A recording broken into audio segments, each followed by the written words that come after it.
All right, so let's move on and let's talk about Miss Patti LuPone. So apparently y'all already know this. Well, I don't know if y'all probably heard by now, but if you haven't, let me fill y'all in. So a lot has happened in the past couple of days that I've been away. I've only been 3 days, but I did a whole video where it was like Patti LuPone was talking in the New Yorker. Where she went in and was just basically just spilling tea on everybody. She went on her ex, Kevin Kline. She went and made a little snide comment about Glenn Close. But then what really got everybody's noodle boiling was the fact that she made disparaging comments about Kecia Lewis, calling her a bitch, and then trying to compare careers. So I've been in like 30 blah, blah, blah, blah, shows, and you've only done like, I don't remember how many she did, but Kecia Lewis, I believe, has done 10. Patti has done 29. And what I don't understand is like, I could totally understand it because the Karens be Karening. And I feel like when your white folks got your little Rachel blind spots and you don't seem to understand that, yeah, Black artists or people of color in general are not afforded the same opportunities that a lot of you white artists are able to get. Patti LuPone, being a white woman in America, benefits wholeheartedly from getting to be number one on the call sheet when it comes to being in the theater. Hence why it's vitally important that when you hear these stories about Audra McDonald being one of the most awarded and one of the most nominated Black women on Broadway, why that's being celebrated. But Patti out here making these little comments, and it's like, all that is uncalled for and unnecessary. But, so after that, then what had happened was, so she went in, people was dragging her, people was not liking it. Then more than 500 members of the Broadway community signed an open letter reprimanding LuPone, who's 76, by the way, over her recent comments about Audra McDonald and Hell's Kitchen star Kecia Lewis. Well, both in their 50s, by the way, in the New Yorker profile. So after all of this, Miss Patti LuPone, after all that dragation, and I do feel like the only reason why she came out and said something was because, because open letter. I feel like that's really got her to say, oh no, they serious about this. I've been able for so long to be able to be a Karen and get away with all the things that I say. And now y'all out here trying to come for me. So yeah, now she decided to reveal this open letter and said the following. She said, hold on, let me scroll down to it so I can read it better. She said, for as long as I've worked in the theater, I have spoken my mind and never apologized. That is changing today. I am deeply sorry for the words I've used during the New Yorker interview, particularly about Kecia Lewis, which were demeaning and disrespectful.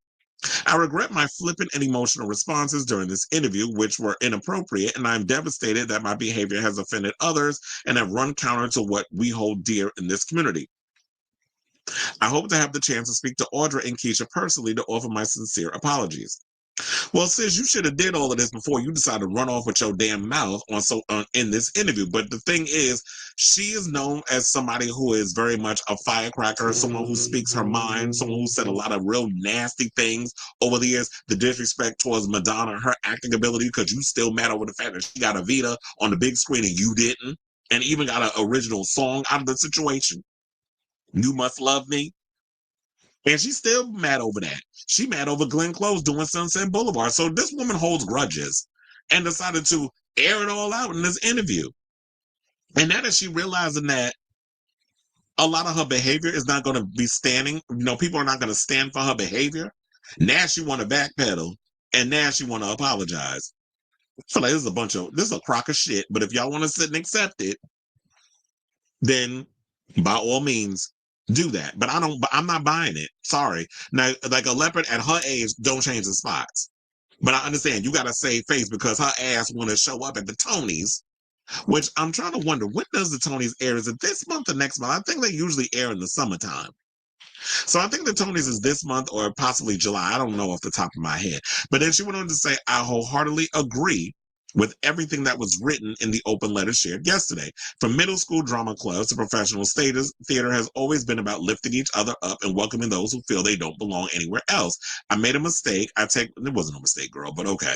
I take full responsibility for it, and I'm committed to making this right. Our entire theater community deserves better. Yes, they do. And I've heard, even around this time that there have been many people in the theater world who were of color, whether they're I don't even think they were like big names, but there were people who said that I left theater, I left Broadway because of the amount of racism that I had to deal with. There was one video that I posted of a TikToker, he's an Asian guy, and damn, I wish I would have had that for y'all to actually hear what he had to say. But I posted I think I reposted it on my TikTok, and I also posted it, like I downloaded it and uploaded it to my Facebook. So if you want to check it out, you can definitely check it out there. But for the most part, it just felt like there's a lot of people who deal with it, and I'm glad that there are people who are of color that have this passion, this dream to be on Broadway, or just love the world of the theater.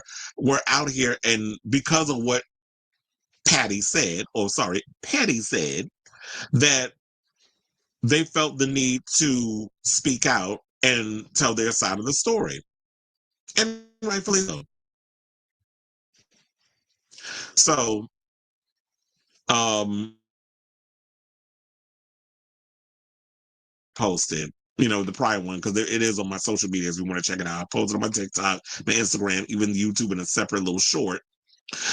That Audra McDonald did speak out because there was a clip that was going around. I think the interview actually airs tomorrow in full, where Gayle King interviews Audra McDonald and asks her about the recent drama that was going on between her and Patti.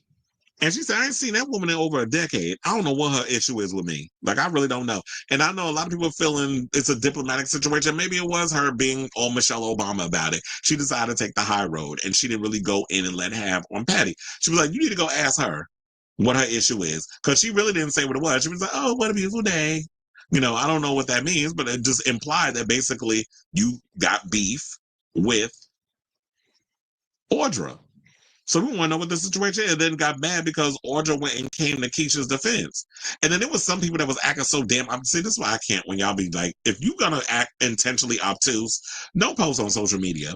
Because there was one person that was like, I really don't understand like why people are all upset, because it was like she went and all she did was complain about the cues and everything was too loud. I was like, okay, now if you're not black,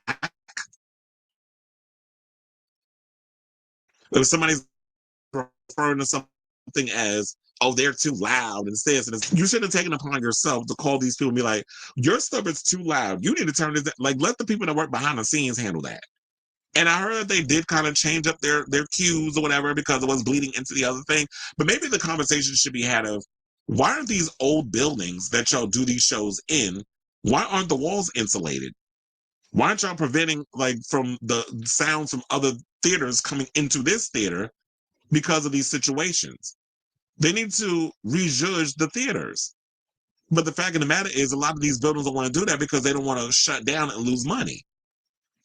So why bring in repairs? When you look at a lot of the chairs, the setup and stuff, a lot of that stuff is old. And you already know, like, I guess people were a certain size when these buildings were first renovated. But everybody now got secretarial spread. There's a lot of people out here with wide asses. They uncomfortable. The knees be hurting because the chair's too close to the whole situation. So people are built different. People are living longer. But they're not willing to put in that money to rejudge these buildings and the seats and the whole setup. So yeah, it wasn't even just them. It was like the open letter was addressed to the American Theater Wing, the Broadway League, and the Greater Theater Company, describing LuPone's comments as a blatant act of racialized disrespect and that constitutes bullying and harassment, and called on the groups to disinvite LuPone from the Tonys. Oh, so it is this week. It's next Sunday, actually, June 8th. That's when the Tonys. Well, I was already gonna watch the Tonys, but I'll definitely be tuning in now. So yeah, so hopefully this all works out.